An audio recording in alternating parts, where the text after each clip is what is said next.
வணக்கம் நண்பர்களே. கால்வலி, முழங்கால் வலி, நின்றா கால் நடுங்குதல், சில அடி நடந்தாலே கால்கள் களைப்பாகுதல், இதெல்லாம் வயசு பிரச்சனை கிடையாது. இது உங்கள் உடம்புக்கு தேவையான சத்துக்கள் இல்லாதனால வரக்கூடிய ஒரு சிக்னல் தான் இது. ஸோ கால்வலி, முழங்கால் வலி இது எல்லாத்துக்குமே காரணம் நீங்கள் சாப்பிடக்கூடிய உணவுகள் தான். இன்றைக்கி நம்ம சொல்ல போகிறது கால்களுடைய தசை வலிமை, எலும்பு உறுதி, நரம்பு சக்தி, நடக்கிறதுக்கு தேவையான சக்தி, இது எல்லாத்தையுமே மீட்டெடுக்க உதவக்கூடிய ஒரு 5 அற்புதமான விதைகளை பற்றி தான் நம்ம பார்க்க போகிறோம். இதுக்காக நம்ம மருந்தோ இல்லை ஜிம்முக்கோ இல்லை விலை உயர்ந்த டானிக்கையோ வாங்கி சாப்பிடணும் அவசியம் இல்லை. இந்த 5மே உங்களுடைய சமையலறையில் ஈஸியாக இருக்கக்கூடிய இந்த 5 விதைகளுமே உங்களுடைய கால்களுக்கு குதிரை பலத்தை கொடுத்து உங்களை நடக்க வைக்கும், நடக்க முடியாதவர்களையும் ஓட வைக்கும். அந்த அளவுக்கு உங்களுடைய கால்களுக்கு வலிமையை கொடுக்கக்கூடிய 5 உணவுகளை தான் நம்ம இந்த வீடியோவில் பார்க்க போகிறோம். ஸோ இந்த வீடியோவை ஸ்கிப் பண்ணாமல் ஃபுல்லாக பாருங்கள். கண்டிப்பாக உங்களுடைய ஆரோக்கியம் கூட செய்யும். நீங்கள் கண்டிப்பாக உங்களுடைய கால்வலி, முழங்கால் வலியெல்லாம் பறந்து போக ஆரம்பிச்சிடும். அதில் நம்ம முதலாவதாக பார்க்கக்கூடிய விதை என்னென்னா அதுதாங்க எள்ளு. எள்ளு ரொம்ப எளிதாகவும் ஈஸியாகவும் கிடைக்கக்கூடிய உணவு தான். இது விலையும் ரொம்ப ரொம்ப கம்மி. எள்ளு இருக்கிற இடத்துல எலும்புகள் வலிமையே இருக்காது அப்படின்னு ஒரு பழமொழி இருக்குது. அது உண்மைதாங்க. எள்ளு இருந்துச்சுன்னா உங்களுடைய எலும்புகள் ரொம்ப பலமாயிரும். ஸோ உங்களுடைய உடலில் இருக்கக்கூடிய அனைத்து வலிகளுமே பறந்து போகிறதுக்கு எள்ளு மிகவும் பயனுள்ளதாக இருக்கும். ஏன்னா எள்ளில் அந்த அளவுக்கு கால்சியம் சத்து நிறைஞ்சு இருக்குது, மெக்னீஷியம் சத்து இருக்குது. ஸோ இந்த கால்சியம் என்ன பண்ணுதுன்னா உங்களுடைய எலும்புகள், அந்த கால் மூட்டுக்கள், கை மூட்டுக்கள், அந்த எலும்புகள் எல்லாத்தையுமே வலிமையாக்குறதுக்கு இந்த கால்சியம் சத்து உதவி பண்ணுது. மெக்னீஷியம் உங்களுடைய தசை வலி குறையிறதுக்கு உதவி பண்ணுது. நரம்பு வலியை குறைக்கிறதுக்கு எள்ளு உதவி பண்ணுது. முழங்கால்களில் சத்தம் வரும்ல, டிக் டிக் அப்படின்னு வரக்கூடிய அந்த சத்தத்தை எல்லாத்தையுமே குறைக்கிறதுக்கு இந்த எள்ளு பயன்படுது. இப்போ எள்ளை எப்படி பயன்படுத்தலாம் அப்படிங்கிறத பார்த்தலாம். இதுக்கு நம்ம கருப்பு எள்ளு தான் நம்ம சேர்க்கணும். அதுக்கு 1 டீஸ்பூன் கருப்பு எள்ளை நீங்கள் காலையில் வெறும் வயிற்றில் நன்றாக மென்று சாப்பிடுங்க. அதுக்கு பின்னாடி 1 கிளாஸ் வெதுவெதுப்பான தண்ணீரை குடிச்சிருங்க. கண்டிப்பாக இப்போ இருக்கிற காலகட்டத்தில் 30 வயசு ஆயிட்டாவே 30 வயசுக்கு மேலே இருக்கிறவங்க கண்டிப்பாக இதை ஃபாலோ பண்ணுங்கள். அப்போ தான் உங்களுடைய ஃப்யூச்சரில் உங்களுக்கு கை கால் வலி, எலும்பு வலி, அது முதுகு வலி, அந்த இடுப்பு வலி, முழங்கால் வலி இதெல்லாம் வராமல் இருக்கும். ஏன்னா உணவு முறை காரணமாகவே 40-50 வயசுலேயே முழங்கால் வலி, முழங்காலை இழுத்து பிடிக்கிறது, நடக்க முடியாத ஒரு நிலைமை இதெல்லாம் இப்போ வந்துருச்சு. முதல்ல 90-100 வயசில் 100 வயசுக்கு மேலே வந்த பிரச்சனை இப்போ நம்மளுக்கு 40 வயசுலேயே வந்துருச்சு. 60 வயசுனா கம்பை ஊண்டி நடக்கிற நிலைமை இப்போ இருக்குது. ஸோ 30 வயசை எட்டிட்டாவே நீங்கள் கண்டிப்பாக காலையில் இந்த ஒரு உணவை நீங்கள் எடுக்கிறது ரொம்ப ரொம்ப நல்லது. எள்ளை உங்களால் டைரெக்டாக அப்படியே என்னால் சாப்பிட முடியாது அப்படின்னு நீங்கள் நினச்சிங்கன்னா நீங்கள் இப்போ நான் சொல்லக்கூடிய டிப்ஸை நீங்கள் ஃபாலோ பண்ணலாம். எள்ளை லைட்டாக வறுத்துட்டு நீங்கள் அதை பவுட்ரு பண்ணி ஒரு டப்பாவில் ஸ்டோர் பண்ணி வச்சுட்டு நீங்கள் பாலில் 1 டீஸ்பூன் எள்ளை ஆட் பண்ணி நீங்கள் டெய்லி நீங்கள் பால் குடிக்கும்போது நீங்கள் அப்படி சேர்த்து குடித்தாலும் உங்களுக்கு கால்சியம் சத்து குறையவே குறையாது எப்போவுமே. ஸோ அந்த மாதிரி செய்யலாம். இல்லைன்னா நீங்கள் எள் உருண்டை கடைகளில் கிடைக்கும், பேக்கெட்டில் வாங்கிட்டு வச்சு உங்கள் வீட்டில் இருக்க குழந்தைகளுக்கு கொடுக்கலாம். நீங்களும் சாப்பிட்லாம், பெரியவங்களும் சாப்பிட்லாம். அந்த மாதிரி செய்யலாம். இல்லைன்னா நீங்கள் சட்னியாக வாரத்துக்கு 2 முறை எல்லாம் லைட்டாக வறுத்துட்டு நம்ம எப்படி மற்ற சட்னிகளுக்கெல்லாம் வெங்காயம், தக்காளி இதெல்லாம் சேர்க்குறோமோ அதே மாதிரி எள்ளுக்கும் சேர்த்து நீங்கள் அது கூட புளி லைட்டாக வைக்கணும். ஏன்னா அது துவக்கும். ஸோ அதனால் புளி வச்சுட்டு நீங்கள் சட்னி அரைச்சி சட்னி வடிவிலையும் நீங்கள் எடுத்துக்கலாம். ஸோ ஏதாவது ஒரு உங்களுக்கு எந்த வடிவில் உங்களுக்கு பிடிக்குதோ அந்த வடிவில் நீங்கள் எள்ளை கண்டிப்பாக நீங்கள் எடுத்துகிட்டே வந்தீங்கன்னா உங்களுக்கு வாழ்நாள் முழுக்க உங்களுக்கு இந்த கை கால் வலி, எலும்பு வலி, மூட்டு வலி வரவே செய்யாது. எள்ளை நீங்கள் உணவில் எடுத்துக்கிறேங்க. அடுத்து 2வதாக பார்க்கக்கூடிய ஒரு விதை என்னென்னா அதாங்க சியா விதைகள். இதை இங்கிலீஷில் சியா சீட்ஸ் அப்படின்னு சொல்லுவோம். நிறைய பேருக்கு தெரியும், சில பேருக்கு தெரியாது.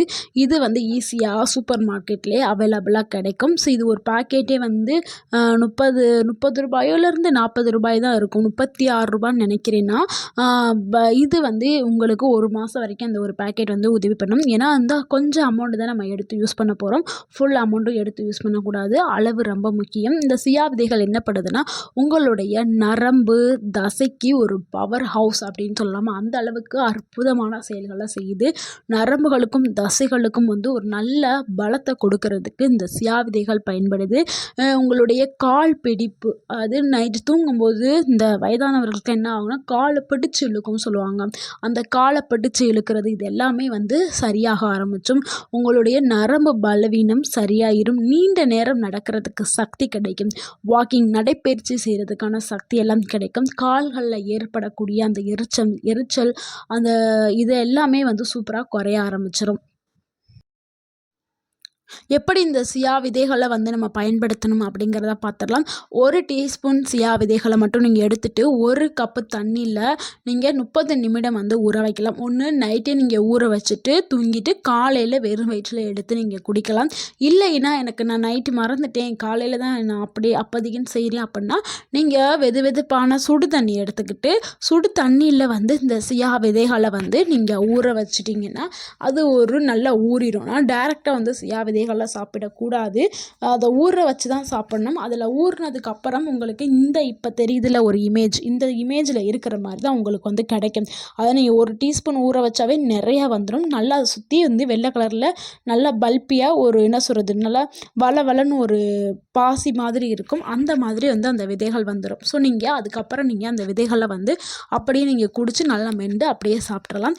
இல்லைன்னா ஏதாவது நீங்கள் ஜூஸ் குடிக்கிறீங்கன்னா அந்த ஜூஸில் கூட நீங்கள் கலந்து குடிக்கலாம். இல்லைன்னா ஃப்ரூட்ஸு சாலட் மாதிரி பண்ணி அது கூட போட்டு அது கூட மிக்ஸ் பண்ணியும் நீங்கள் சாப்பிட்லாம். ஆனால் காலையில் நீங்கள் சாப்பிட்றது ரொம்ப நல்லது. காலையில் முடியலன்னா மாலை நேரத்துலையும் நீங்கள் குடிக்கலாம். இந்த சியா விதைகளை நீங்கள் ஊற வச்சு மட்டும்தான் சாப்பிடணும். ஊற வைக்காமல் சாப்பிட்டீங்கன்னா உங்களுடைய வயிற்றில் சில உபாதைகள் ஏற்படும். ஸோ இதனால் மரணம் கூட ஏற்படலாம். அந்த அளவுக்கு வந்து ஒரு என்ன சொல்கிறது, ஒரு டேஞ்சரஸ். ஸோ வந்து ஊற வச்சு மட்டும்தான் சாப்பிடணும். ஊற வைக்காமல் நீங்கள் சாப்பிடும்போது வயிற்றில் போய் ஊறி வயிற்று வந்து உப்பி பல பிரச்சனைகள் வந்து வர ஆரம்பிச்சிடும். கண்டிப்பாக நீங்கள் ஊற வச்சு மட்டும்தான் இதை சாப்பிடணும். அதிகமாக சாப்பிடக்கூடாது. 1 டீஸ்பூனே போதும். நம்ம 3வதா பார்க்கக்கூடிய விதை என்னென்னா பூசணி விதை தாங்க. இது ரொம்ப ஈஸியாக கிடைக்கும். நம்ம வீட்டில் இருக்கும். ஆனால் நம்ம அதை பயன்படுத்தாமல் தூக்கி குப்பையில் போடுவோம். இந்த விதைகள் உங்களுடைய மூட்டு தசைகளை வந்து ரிப்பேர் செய்கிற வேலைகளை செய்யுது.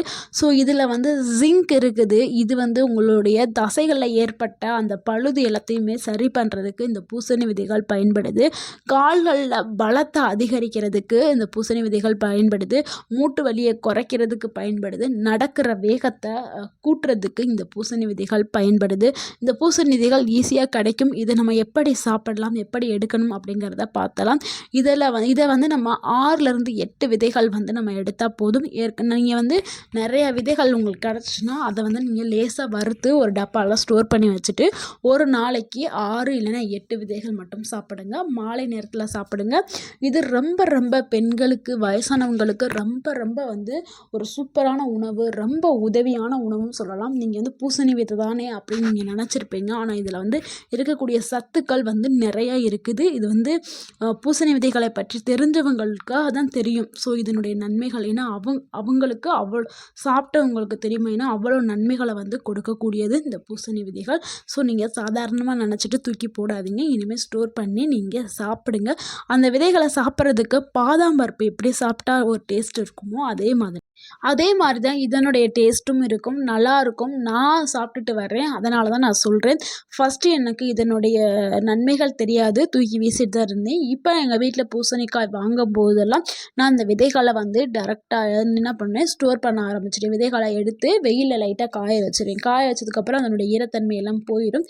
போனதுக்கு அப்புறம் அதை லைட்டாக வறுத்துட்டு அந்த மேலே இருக்க அந்த கோட்டை கொடுத்துட்டு உள்ளே இருக்கக்கூடிய அந்த பருப்பு மட்டும் சாப்பிடுங்க. அந்த பருப்பு நல்ல ஒரு பாதாம் பருப்பு டேஸ்ட் மாதிரியே தான் இருக்கும்.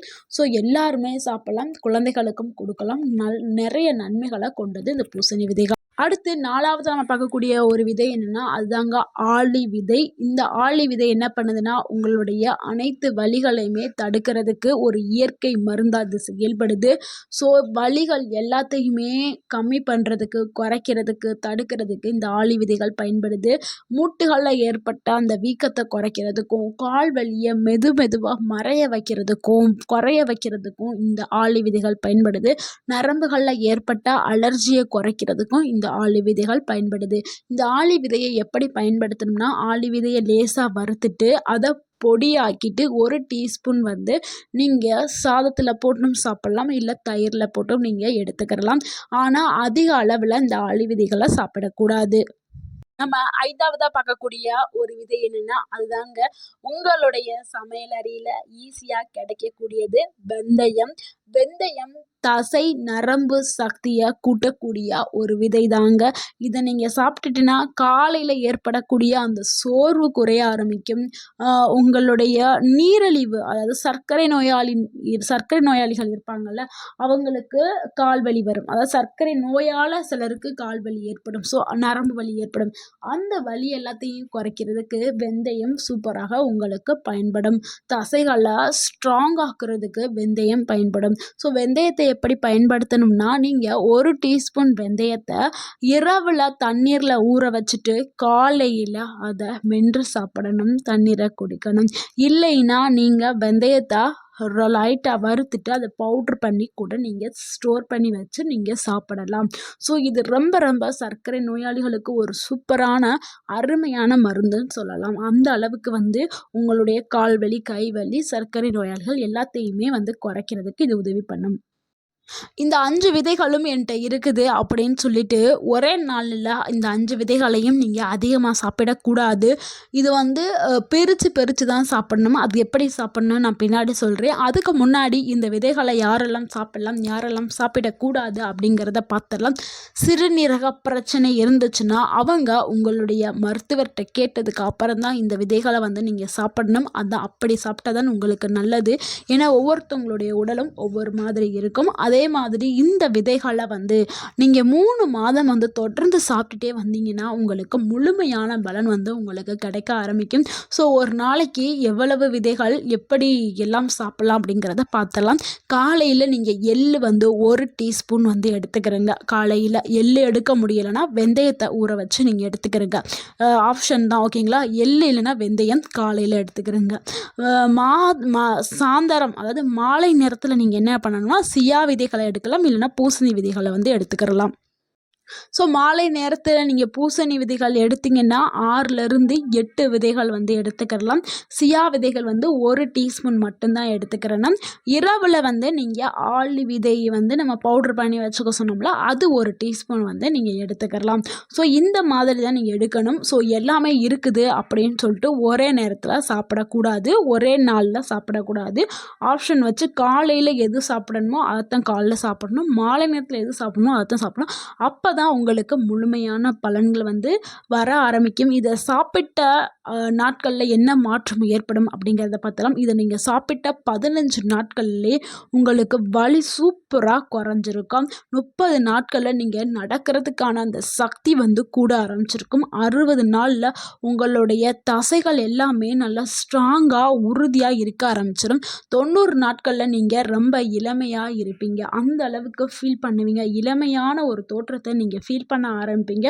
ஸோ தொடர்ந்து நீங்கள் 3 மாதங்கள் நீங்கள் சாப்பிடும் பொழுது உங்களுக்கு பலவிதமான நன்மைகள் வந்து கிடைக்க ஆரம்பிக்கும்.